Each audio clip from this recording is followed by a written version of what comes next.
Thank you for tuning in to this episode of the Oswego Alumni Podcast. The views and opinions expressed in this episode are those of the guests and do not necessarily reflect the views of the Oswego Alumni Association, SUNY Oswego, or any of its officials. Welcome to the Oswego Alumni Podcast. I'm your host, Dee Perkins.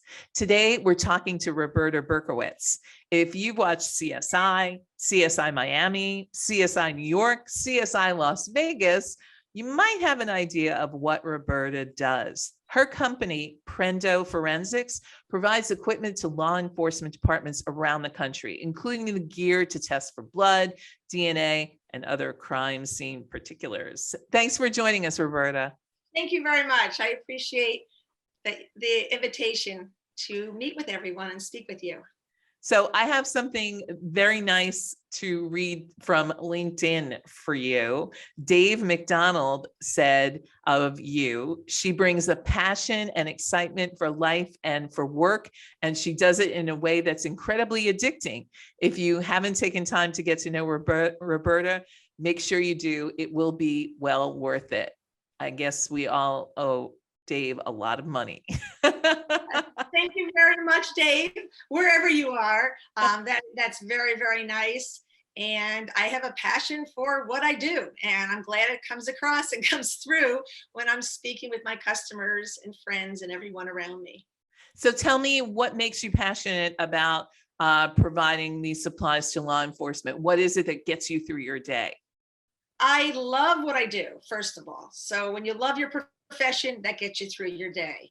Working with law enforcement and students of law enforcement is rewarding. And the reason why is I'm supplying them products to help them solve crime, to help them get to an end result that they may not otherwise been able to get to without these forensic supplies and equipment that I represent. When I started 13 years ago, I had a portfolio of maybe 50 manufacturers, and now I have 500 manufacturers because as they ask for new products and new technology is coming out, I make sure I add it to my portfolio to help them solve the crime. So thanks to television, it's not just law enforcement companies that you're working with. You're also working with colleges because this kind of BA, or actually it's probably a BS, is becoming more and more popular. It's that we talked about it earlier. It's the hot, sexy career. So what do you do for colleges?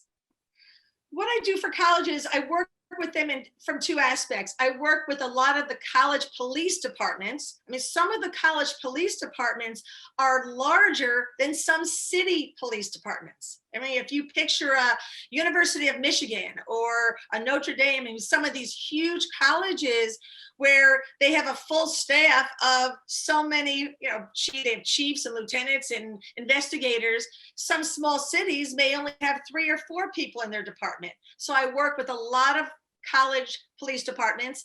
And then I also work with a lot of college criminal justice departments, forensics departments, where they have hands-on, they have their students that are learning how to solve the crime, how to test fingerprints and latent, lift fingerprints. There's a difference between lifting fingerprints and then, fingerprinting someone. Those are 2 different aspects of law enforcement. I do customized test kits for students. I've done mock crime scenes at some high schools and some BOCES where part of their curriculum, they need to go through a mock crime scene to see if they can solve the crime by doing fingerprinting and collecting evidence. So all walks of education I work with, along with the actual sheriff's departments, police departments, and other government agencies. So you just said something there that surprised me. We're now all the way back into high school, people getting excited about CSI and learning about crime scene investigation. Yes. Oh, high schools, and many high schools all over the country. I can speak for local ones where my children went to school, but all different states, the high schools have forensics classes, forensics courses. And some of the high schools even have their students go to community colleges, and when they're a senior, they're able to take some community college classes that are very forensic and criminal justice focused. Were So you, when you were in college, I see we both graduated with a communication degree. Did you ever imagine that your life would suddenly take a turn towards science? not at all. I don't even, well, interesting. The closest I got to science at Oswego was chemistry, where I met my husband, was in chemistry class. So I guess when you think about it, it worked out very well that I even had an interest in chemistry in the early 80s, because that's where I did meet my husband. When I chose communications, my thought was that I was going to be in broadcasting. That was the exciting part of communications, I thought back then. And then I got into sales and then forensics, and things take a turn. What you major in, it's not always the exact direction that you end up, but communications is what I do because I'm in sales and I have a business and you need to communicate. And the job of someone who was going into broadcasting many times is to take a complicated subject matter and simplify it in a short amount of time. So that skill you're probably using on a daily basis. Well, with the products that I sell, I'm hoping that those products will help expedite the solution of a crime. If that's what you're getting at, is that what you're saying? The products I sell helps them solve crime more timely? Oh, no, I was saying sometimes with the advances in science and the advances in new technology that you now have to sell to departments, they may not quite understand what the new stuff is. And so that's when your skill as a communication person comes into play. Absolutely. Yes, I need to explain that to them and communicate why this product is better than that. Just quickly, when you think back in the 80s, when you and I went to college, when you're in law enforcement, the only instant photography back then was Polaroid film. So then, Polaroid film, you take a picture at a crime scene, and that's the only documentation they would have that was quick, versus 35 millimeter and waiting a week to get it developed.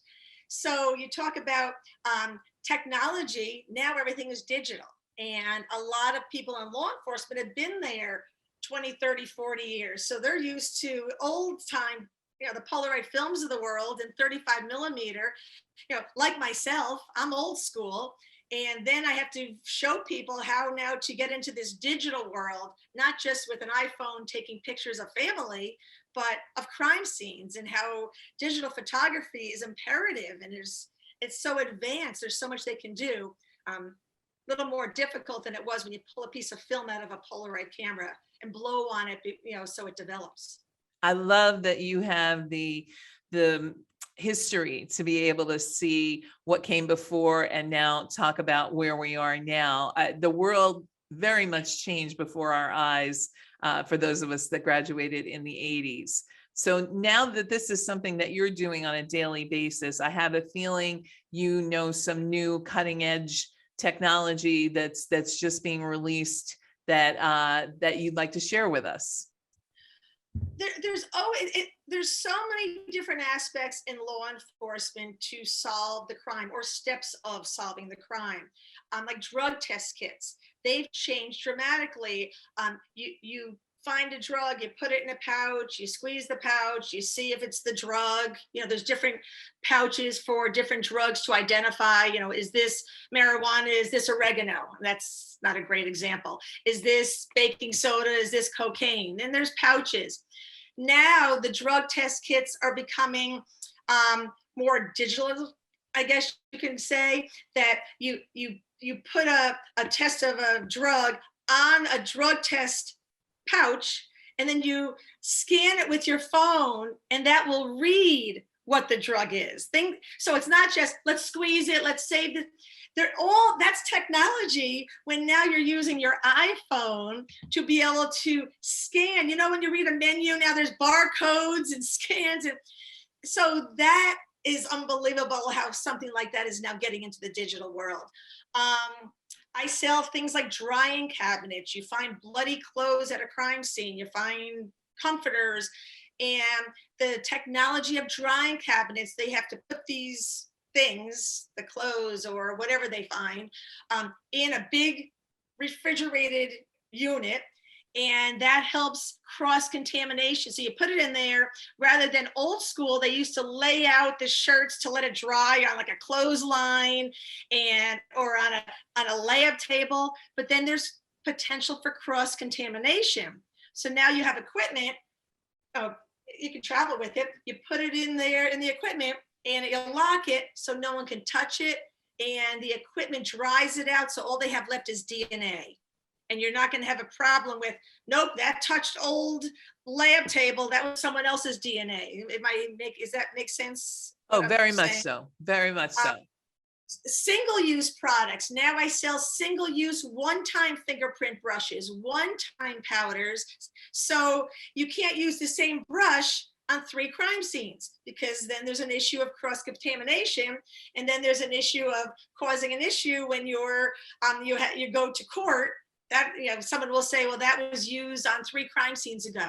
So technology, there's more. It's a DNA-free fingerprint powder, DNA-free fingerprint brush. That wasn't around 6, 8, 10 years ago. So technology is changing for the better. We started out talking about the CSI TV shows. I'm curious, when you're off the clock, do you watch those shows and do you laugh? Because I have a feeling the timeline on those shows of how long it takes to do certain things is not accurate. Do I laugh? I don't watch them that often because I do it. It's my livelihood. I'm involved in forensics and CSI all the time. So no, I have other shows I prefer, a little more relaxing and not as stressful. But you do not solve the crime from 8:01 to 8:59 on Wednesday nights on NBC. So that, yes, you chuckle when you see that. And I think when students go to school, when they're going to college and high school and BOCES, they're thinking, oh, this is easy. I'm going to go out to the crime scene. I'm going to be the hero. I'll figure it all out. Labs, things are sent to labs. There's so many different steps. You walk into a crime, first person's there, they leave. Then it's the next person. It's the first person who walks in the door is not the one that's going to be solving the case. Everything is passed on to it's a hierarchy, I guess, of the different people in the department. So it does take a while. And then you have lab issues. Things are backlogged. And you hope with new technology that things will be expedited more, rather than everything sitting in a refrigerator and taking it out and doing the next, test on whatever you found. But there's a lot of backlog in labs. You hear about this all the time, and people are outsourcing. You're outsourcing the lab work just to try to get it done. So you don't wait 5 years. If there's a sexual assault, you wait 5 years to check the DNA. That's not right, because what else is going on in the meantime? So no, things aren't solved within an hour. So especially with supply chain issues nowadays. No, you're not even getting products within an hour or a day or a week lately, unfortunately, because of issues with supply chain. So speaking of labs and some of the things that you described about how labs work, we live in a world where COVID is still out there. People are still getting nasal swabs. I imagine that has definitely affected your line of work. Yes, I don't sell COVID testing, but what I do sell that is affected by this whole COVID pandemic, I sell swabs, all different kinds of swabs. Some swabs have liquid in it. Some swabs are just regular, not Q-tips. They look like Q-tips, of course, but they're a little longer. Some have secure tops, but there's a major shortage on swabs. Now, if you're not in this industry, you're not even thinking about it. But if you take a step back and you say, there's tens of thousands of people that are getting COVID tested every day, what are you using? You're using swabs. So manufacturing can't keep up with swabs. So that means there's a backlog from a supply chain to get them to the departments. And then a lot of these kits, a DNA kit, it's not just a swab, there's other things in the kits. So you need the swab, you need the plastic bag, you need the labels. There's so much in there. So there's supply chain issues with adhesive to make the labels. Then you can't get the kits. So it's unfortunate that a lot of these products aren't available as timely as they used to be. And that's going to be a backlog in being able to test, for DNA or any kind of product that they need for testing. I imagine that's why your customers love you, because these things are going on, and yet when there's a need, I'm sure you're scrappy and you figure out a way to try and help the law enforcement company that's come to you. I am maybe overly passionate because I do everything possible. If it's a $10 sale an item, or if it's a $50,000 sale an item, I have the same passion. I truly, truly do. When 2 years ago, when everything shut down, 2 years ago, practically now, a few days ago, the next few months, my entire product line had to change. Crime subsided for a day or two or weeks, early on. What did everyone want? They wanted protection.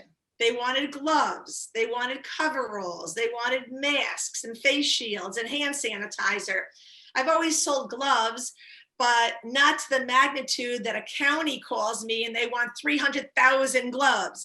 Or, people want not just, what coveralls are? They look like a bunny suit, tie-them coveralls.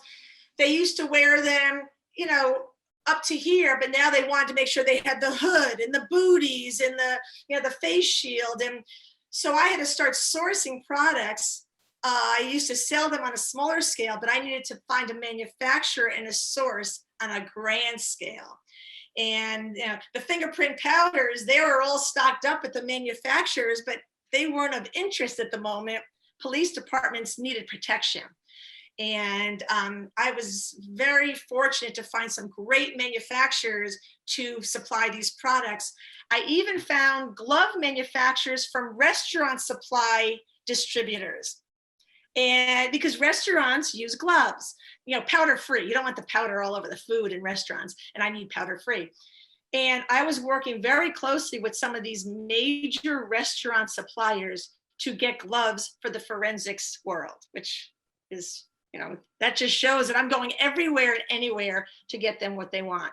And I was successful at doing that. And face masks, I hardly sold face masks before. I sold N95s and, some of them, but 100 at a time, not 10,000 at a time. For the students who are thinking about, oh, wow, this is a great, sexy career. Everything I've seen on TV, this is what I want to do. Do you have some advice for them, not only about, classes and how, what would be a good way to go into this business, but also prepare themselves for if they aren't the one going out into the field, the side careers that they might be thinking about? Well, I work with a lot of different people in this industry. The larger departments, I'm not even working with people in the street. So large departments, I might be working with a quartermaster, a purchasing department. So even these students or people who are learning the industry, it's good for them to go into not necessarily they don't have to go to a crime scene. If you can talk the talk and know what you're looking for, that's very helpful. I work with a lot of people who just work solely in labs. So they're not sworn officers. They're not on the street, but they're in the lab. That's their science background. And they're figuring, they test all the DNA, but they're never at an actual crime scene. The products are brought to them. So hopefully that's answering your question. Just because you're studying forensics, you could be in a state lab, and that's what your job is, because it's like a pharmacist. You have to study all the different ins and outs of the compound of what makes a drug when you're a pharmacist. So you have to do the same thing when you're collecting DNA or anything in the lab. I mean, they're intelligent. These people in the lab are so intelligent to be able to know what they're looking for and how to obtain it, in a test tube. So yeah, you don't have to just be, if you go to college for forensics, you don't have to be the detective on call. There's so many different things you could do. Yeah, that's And you can be a important. teacher. I have a lot of professors who teach. A lot of my professors I'm finding are former law enforcement. They've been in the law enforcement industry and now they're in forensics. So, when they retire after 25 years, they like to teach their trade. So I'm finding that. But you can go to school just to become a professor, which is wonderful, and then teach the students how to get out into the law enforcement forensics world. So I totally get that you are passionate and your days are busy, because not only are you dealing with people making requests, but it sounds to me like you're also being really crafty, trying to find the right manufacturer to help your clients. Right. Tell me about the Navy SEAL motto that gets you through your days. Now I'm blank on the motto. I know it. I say it every day. Today is now you have to correct me. Today is, I had to go look at the magazine that actually, Yesterday, the worst day was yesterday. The easiest day. Thank you. Okay. Oh, excuse me for being blank on that. The easiest day was yesterday. Now, I used to work, I work with FBI, their evidence response teams. I've been to conferences, have met Navy SEALs who are just the best of the best of the best of the best. And if you've ever heard of what a Navy SEAL has to go through to become a Navy SEAL, what is it? 1% make it through, the percentage are less than 1%. And their motto is, the easiest day was yesterday, which, from a Navy SEAL standpoint, are you kidding me? If the easiest was yesterday, how will they ever make it through tomorrow? And that is so true. You don't give up. Okay. I've been in business 40 years of my life, 13 with, since I started my company. If I gave up, I could have given up 100 times, throughout my career. And I have to just remind myself that it's going to get harder. It's going to get better. As long as it's rewarding and I'm doing what I love, then let it be a bad day. Let it be a good day. It's never going to be simple. Life's not simple. Let's hope it's going to be rewarding. And you have to really do what you love.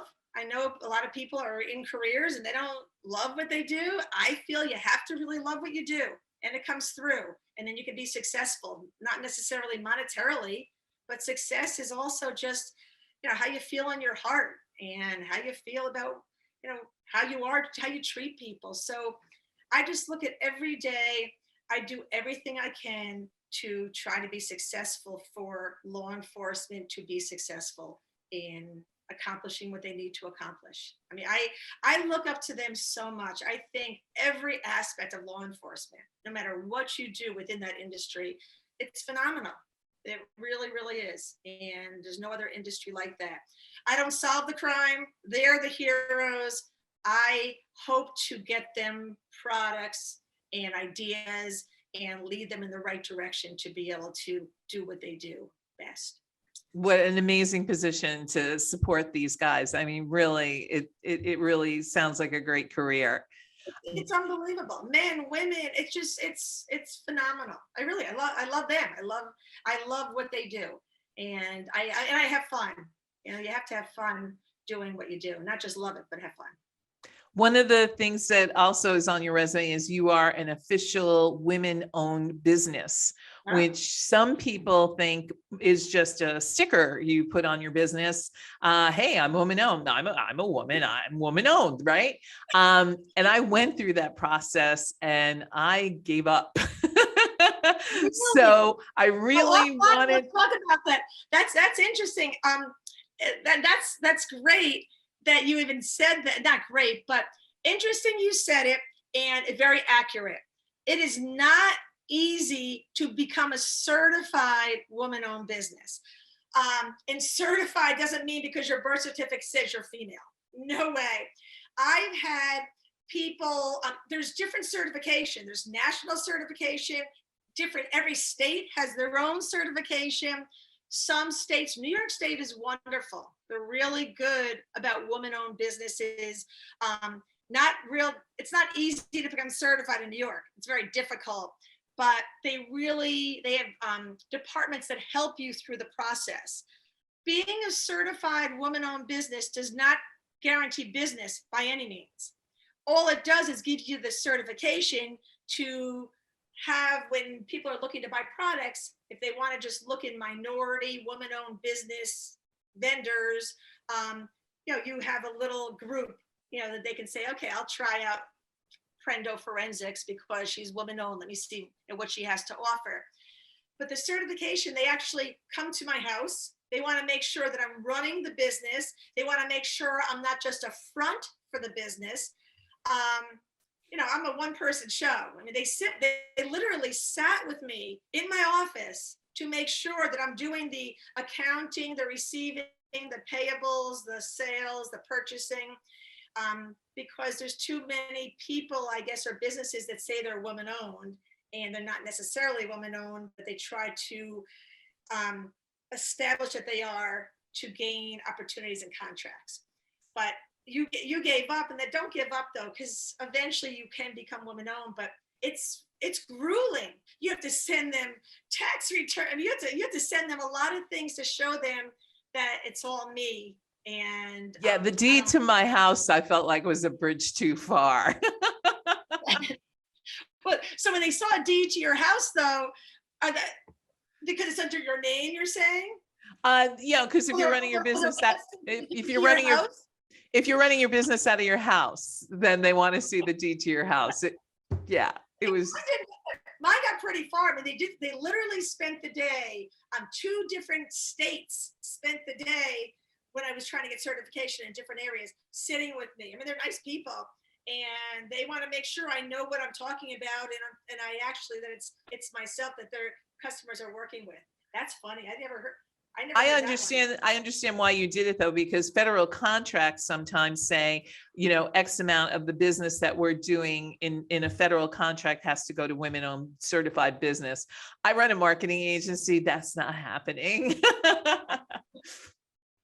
And it's unfortunate that departments pay more for certain things. I'm not always the least expensive, but I don't agree with paying more just because someone is certified.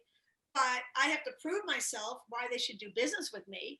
And it's not because I'm a woman do business with me. But yes, like New York State, it's like 30%. It's a large number that they try to have contracts of all different contracts. Right. There's not a lot of businesses like mine, so I don't think there's a lot of woman-owned forensic suppliers. It's not a business everyone gets into. Maybe after this, people might want to get into it. I can tell you all about it if you want to call me. But when you're a builder, contractor, that's a lot of that's bigger business where people, I think, like to be certified woman-owned business, a lot more contract opportunities.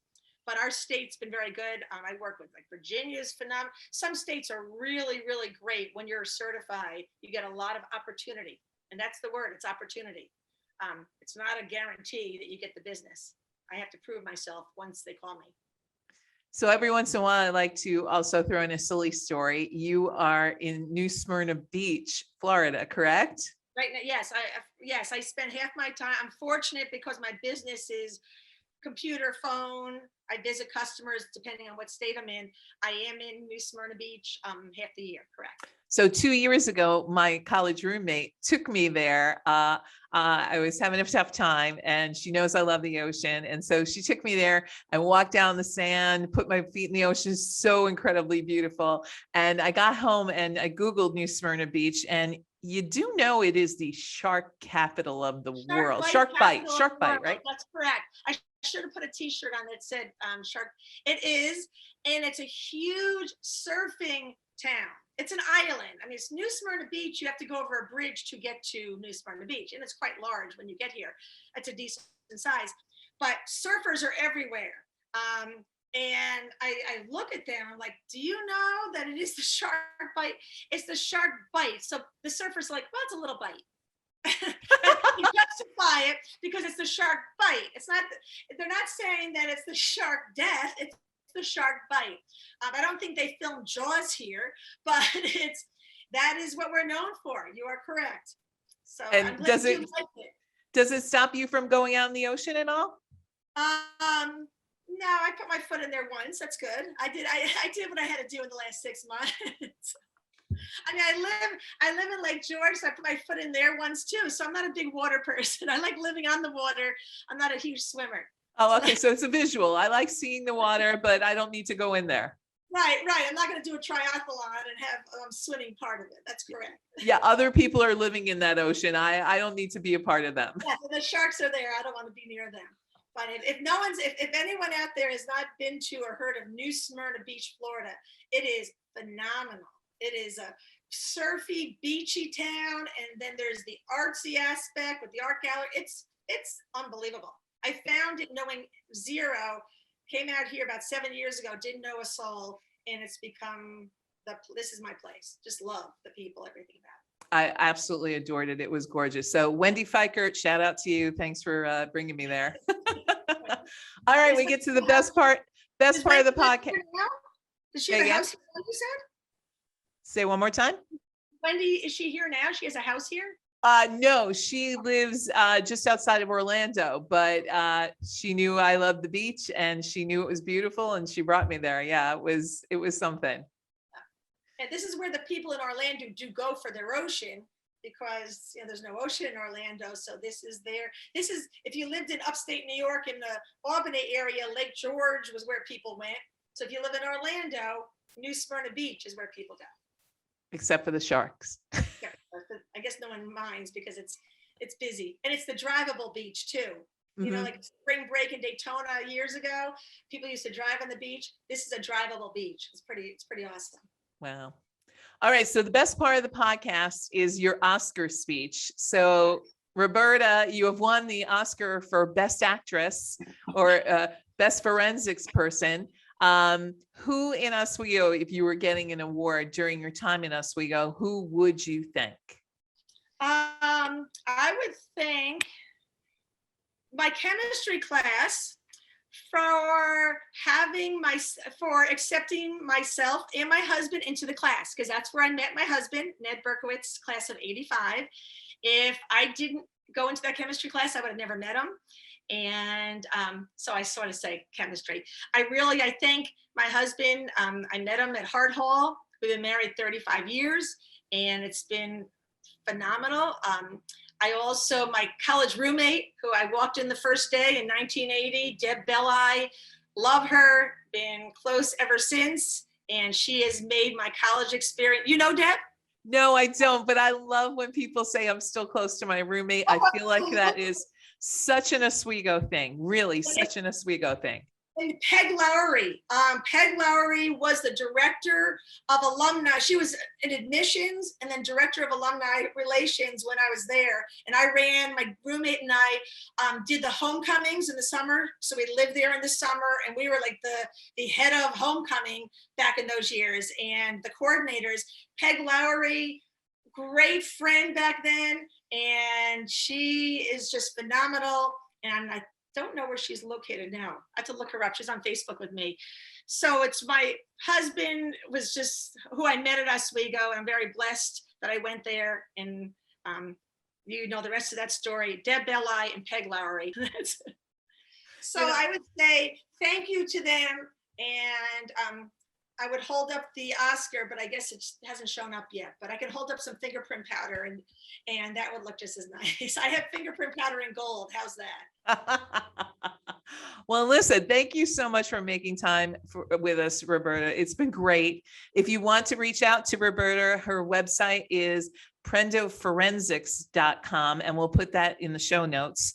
And if you want to reach out to us with guest ideas, you can find us on Facebook or LinkedIn. We're always looking for ideas from our over 90,000 alumni.